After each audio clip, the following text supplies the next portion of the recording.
새롭게 주어진 한 주 속에서 하나님이 누구신지 깊이 묵상하는 날들 되길 원합니다. 우리의 왕 되신 주님을 예배하는 날 되길 원합니다.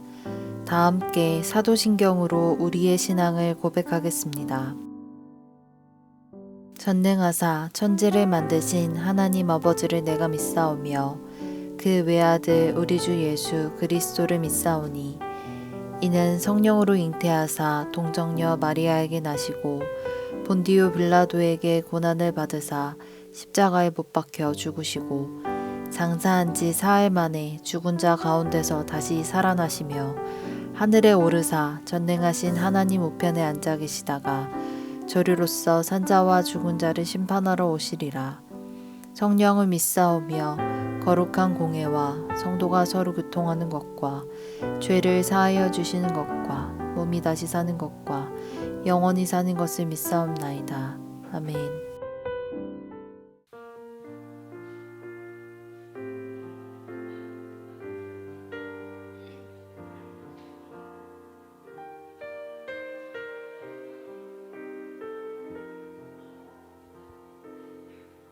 고달픈 삶의 은혜도 무뎌지고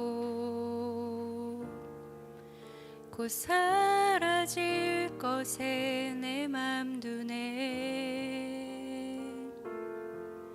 헛되고 헛된 것들을 바라보며 그 은혜를 놓치며 살았네. 주어진 삶을 묵묵히 살아가며 날 붙드신 주 예수를 보내. 사망 가운데 놓여진 나의 삶을 날 건지신 그 이름 예수. 나의 한숨을 바꾸셨네. 주를 향한 노래로, 소망의 노래로 나의 눈물을 거두신 주 예수 이름 안에 살게 하소서. 나의 한숨을 바꾸셨네. 주를 향한 노래로, 소망의 노래로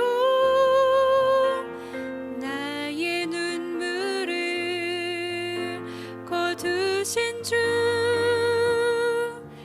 예수 이름 안에 살게 하소서.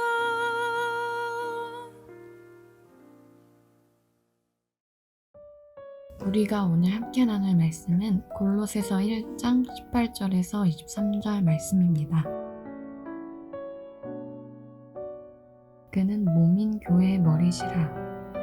그가 근본이시요 죽은 자들 가운데서 먼저 나신 이시니 이는 친히 만물의 으뜸이 되려 하심이요 아버지께서는 모든 충만으로 예수 안에 거하게 하시고 그의 십자가의 피로 화평을 이루사 만물 곧 땅에 있는 것들이나 하늘에 있는 것들이 그로 말미암아 자기와 화목하게 되기를 기뻐하심이라.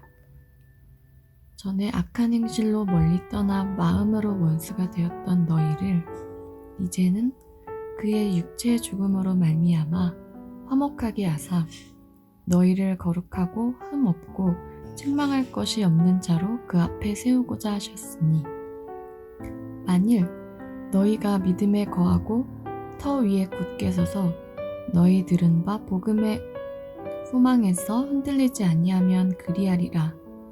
이 복음은 천하 만민에게 전파된 바요 나 바울은 이 복음의 일꾼이 되었노라. 아멘. 반갑습니다. 오늘 골로새서 1장 18절부터 23절을 중심으로 위기의 때에 라는 주제의 말씀을 함께 나누겠습니다. 오늘 본문에서 바울은 이방인 교회인 골로새 교회를 향해서 예수님이 누구신지 말씀하십니다. 우리도 늘 예수님에 대해서 듣습니다. 우리도 늘 잘 안다고 생각합니다. 그러나 예수님을 아무리 강조하고 또 반복해도 지나치지 않습니다. 교회는 오직 예수 그리스도의 피로 세워졌고 우리 모두가 단 한 사람의 예외도 없이 예수님의 피로 구원을 얻었기 때문입니다. 그렇게 하나님의 자녀, 하나님의 백성이 된 것입니다. 예수 없는 예수 교회라는 책이 있습니다. 원색적인 예수 그리스도의 복음보다도 세상을 사는 지혜와 처세술이 난무한 현대 교회를 비판하는 책입니다. 너무나 안타까운 일이지만 그게 분명한 현실이 되었습니다. 우리는 늘 예수님을 묵상해야 됩니다. 그게 복음입니다. 오직 예수 그리스도가 복음입니다. 오늘 본문을 통해서 예수님이 누구신지, 우리가 어떻게 믿고 어떻게 섬겨야 하는지에 대해서 다시 한번 확인하시기를 바랍니다. 오늘 본문에서 사도 바울은 예수님이 누구시라고 설명을 합니까? 15절입니다. 그는 보이지 아니하는 하나님의 형상이요 모든 피조물보다 먼저 나신 이시라. 그러니까 예수님은 보이지 않는 하나님의 형상이라고 소개합니다. 자, 하나님을 본 사람이 없습니다. 그러나 우리는 예수님을 통해서 하나님을 볼 수가 있습니다. 예수님을 통해서 하나님을 볼 수 있다는 말은 예수님을 보면 하나님이 보인다는 말입니다. 그 말은 하나님과 예수님이 닮았다는 의미라기보다 하나님의 본성, 하나님의 능력, 그 영원성이 예수님과 동등하다는 의미입니다. 그것은 빌립보서 2장에도 이렇게 소개되어 나옵니다. 그는 근본 하나님과 본체시다. 그러니까 하나님과 한 분이시라는 말입니다. 그러면서 15절을 이어서 보면 모든 피조물보다 먼저 나셨다라고 말씀을 하십니다. 예수님은 하나님과 함께 계셨고 이후에 예수님과 하나님과 성령님께서 함께 세상을 창조하셨습니다. 그래서 그런 표현을 쓰는 거죠. 그러면서 16절을 보면 만물이 그에게서 창조되되 하늘과 땅에서 보이는 것들과 보이지 않는 것들과 혹은 왕권들이나 주권들이나 통치자들이나 권세들이나 만물이 다 그로 말미암고 그를 위하여 창조되었고 또한 그가 만물보다 먼저 계시고 만물이 그 안에 함께 섰느니라. 하나님은 스스로 있는 분입니다. 온 세상을 창조하신 창조주이십니다. 특별히 18절을 보면 예수님을 교회의 머리라고 표현합니다. 그는 몸인 교회의 머리시라. 그가 근본이시오 죽은 자들 가운데서 먼저 나신 이시니 이는 친히 만물의 으뜸이 되려 하시며 사람들의 눈에 보이는 대로라면 사람들의 말, 그들의 모임, 세력, 누가 모였는가 혹은 어떤 프로그램들이 있는가 하는 것들로 교회가 좌우되고 움직여지는 것처럼 생각이 되지만 교회는 오직 예수님을 머리로 하는 하나님이 직접 다스리시는 곳입니다. 우리 교회가 철저히 예수님의 것으로 알아 그 앞에 철저히 엎드리는 교회가 되기를 원합니다. 그게 능력 있는 교회입니다. 교회는 절대로 눈에 보이는 다른 것에 의해서 판단될 수 없습니다. 한 사람 한 사람이 오직 하나님 앞에 바싹 엎드리는 것, 그것이 교회가 가질 유일한 능력이기 때문입니다. 그리고 나서 오늘 본문을 이어서 보면 예수님께서 오셔서 하시는 일에 대해서 소개합니다. 20절입니다.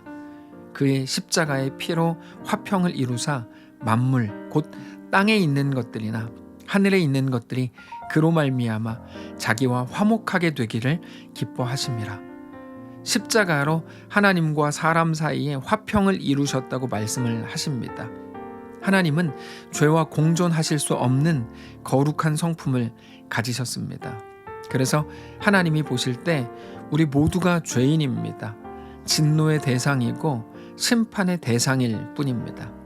그러나 우리가 오직 예수 안에 거할 때 예수님으로 인해서 우리가 정결케 됐고 깨끗하게 되기 때문에 우리가 비로소 하나님과 화평할 수 있게 되는 것입니다.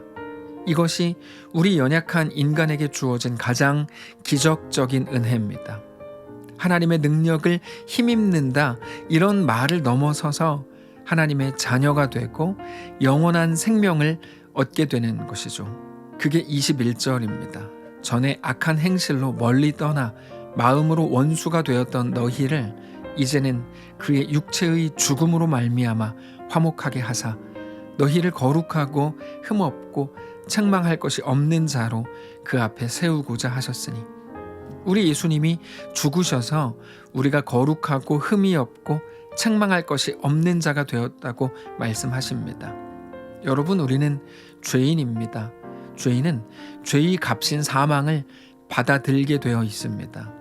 죄인은 죽고 심판당하는 것밖에는 우리가 선택할 수 있는 게 아무것도 없습니다. 그러나 하나님의 아들이신 예수님께서 이 땅에 오셔서 우리가 우리의 죄 때문에 죽어야만 하지만 예수님이 우리의 죄값을 대신 지시고 대신 죽으셨습니다. 그 예수님을 믿는 모든 사람이 하나님의 자녀가 됩니다. 그게 우리가 얻게 되는 구원입니다. 우리에게 더 이상 책망할 것이 없다고 인정해 주시는 것입니다. 의롭다고 인정해 주시는 거죠. 그게 칭의입니다. 칭의. 의롭다고 칭해 주시는 것입니다.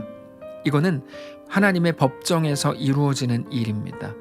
법정적 선언입니다. 법정적 선언이라는 말은 그 후에 삶으로 살아내야 된다는 말입니다. 만일에 어떤 한 사람이 어떤 아이를 입양했는데 입양된 사실을 문서로는 다 끝냈는데 정작 그 당사자 아이가 아무것도 모르고 예전과 똑같이 산다면 그건 너무나 안타까운 일입니다. 어쩌면 의미가 없는 일입니다. 법정적 선언은 그 이후의 삶으로 이어질 때 비로소 의미가 생깁니다.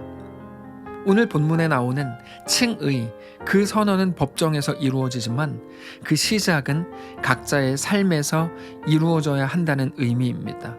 그래서 우리들에게도 23절을 말씀을 주십니다. 만일 너희가 믿음에 거하고 터 위에 굳게 서서 너희 들은 바 복음의 소망에서 흔들리지 아니하면 그리하리라. 이 복음은 천하 만민에게 전파된 바요, 나 바울은 이 복음의 일꾼이 되었노라. 이렇게 말씀하십니다. 믿음에 거하라. 예수라는 터 위에 굳게 서라. 복음의 소망에서 흔들리지 말라. 이게 우리 속에 구원을 이루신 하나님을 온전히 믿고 섬기는 사람들의 가장 강력하게 사는 길이다 말씀하시는 겁니다. 그게 성도의 삶인 거죠. 믿음에 거하십시오. 예수라는 터 위에 굳게 서십시오. 특별히 복음의 소망에서 흔들리지 마십시오. 오늘 말씀의 제목이 위기의 때에인데요. 위기의 때에 성도 여러분, 다시 한번 믿음에 거하십시오. 예수라는 터 위에 굳게 서십시오. 복음의 소망에서 흔들리지 마십시오. 세상은 모든 일들을 통해서 우리를 두렵게 하고 힘 빠지게 합니다. 코로나의 델타 변이, 지금은 오미크론까지 계속 나오고 있습니다. 위협하고 힘 빠지게 하려는 겁니다. 이미 예배가 막혔고 교제가 막혔고 선교가 막혔고, 그러면서 마치 신앙만 아니면 된다는 식의 도전이 있는 것처럼 느껴지는 게 사실입니다. 그러나 사랑하는 성도 여러분, 이럴 때일수록 그 어떤 상황에서도 오직 하나님을 붙드시고 믿음에 거하시고 예수님의 구원하신 터 위에 굳게 서십시오. 나를 구원하신 우리 예수님을 바라보면서 복음의 소망에서 흔들리지 않으시기를 바랍니다.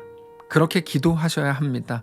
그 어떤 것도 나를 흔들 수 없음을 고백하고 하나님의 강력한 붙드심을 오늘도 소망하셔야 합니다. 지금은 분명 위기의 시대입니다. 위기의 시대에는 잠시 피했다가 잠잠해지면 그때 다시 시작하는 게 아니라 위기의 순간에 우리의 온전한 믿음을 고백해야 되는 것입니다. 그러므로 모든 상황 속에서 많은 사람들이 하는 것처럼 왜 나한테만 그래? 왜 기독교만 못 살게 굴어? 라고 말하지 마시고 그때가 가장 강력한 세상의 도전인 것을 깨달아 오히려 하나님 앞에 더 가까이 나아가시고 하나님께 내 생명을 드립니다. 이 고백으로 하나님을 사랑하는 거룩한 주의 백성들 되시기를 바랍니다. 기도하겠습니다. 살아계신 하나님 감사합니다. 여러 위협이 있고 여러 상황이 있고 형편이 녹록치 않은 이때 하나님 우리도 모르는 사이에 예배가 막혔고 교제가 막혔고 선교가 막혔고 마치 내가 다른 모든 것들을 할 수 있지만 신앙만 하지 않으면 될 것처럼 그러면 안전할 것처럼 욕먹지 않고 조롱당하지 않고 비난당하지 않을 것처럼 느껴지는 지금 이 시대를 살아가는 모든 성도들과 함께하여 주옵소서. 그들에게 힘을 주셔서 믿음에 거하게 하시고 예수라는 터 위에 굳게 서게 하시고 복음의 소망에서 절대로 흔들리지 않는 거룩한 주의 백성들 다 되도록 축복하시옵소서. 성령을 부어주시옵소서.